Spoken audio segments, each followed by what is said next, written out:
associate it with like a handicraft, a good skill with drawing and almost a traditional connection to art or visual communication. Illustration is one of many methods of expressing oneself. I probably think more digital when I think illustration these days, like computer design, graphic design. In my work, I think more like flowcharts, process designs, that sort of thing. Representation. Illustration is a style of communication. Things you see around you, images, some things that has meaning behind it and represent something, so that when you see that particular artwork, you know what's the message behind the artist and the design.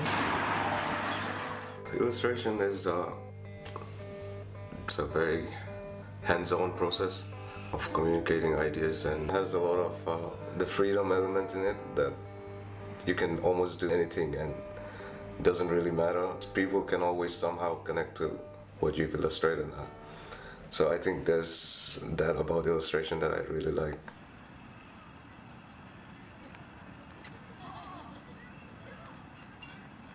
To me, life is a chaotic crashing of atoms.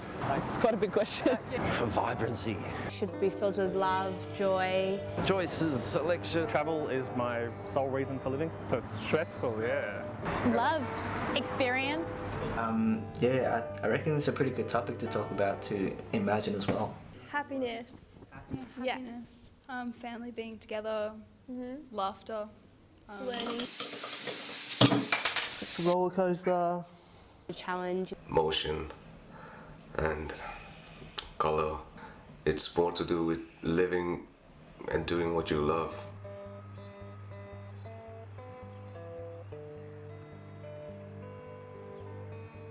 Happy childhood. Now. Beautiful days, like when it's sunny. Yeah. Every time I smoke some weed. Romantically in the backseat of my car. Holidays overseas. Being with people who love me. Happy times with your family. Deja vu. Simple things that make you sit and take stock of your life a little bit. A series of moments which have changed my perspective.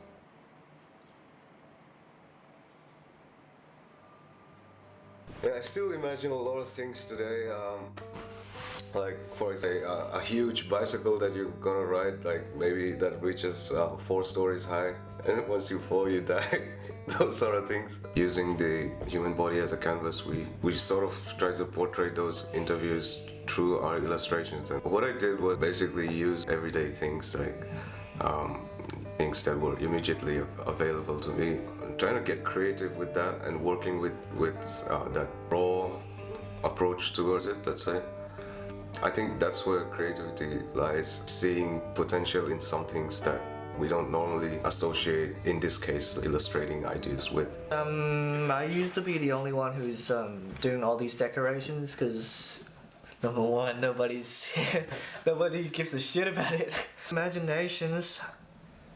I've used to create characters that are bits of their body and stuff like that are from different characters, maybe of how they move and stuff like that. So pencil and fine liner and markers. These are pretty much the things that I'm completely comfortable to work with.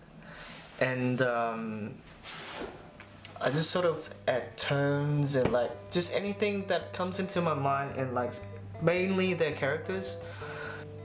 By combining characters together, you make a scene or make sort of like a story to tell people that my perspective of life and death, in this case death. So say like a stopwatch, like maybe hinting at the top of the clock, that means like, oh, your time is up, so you're dead.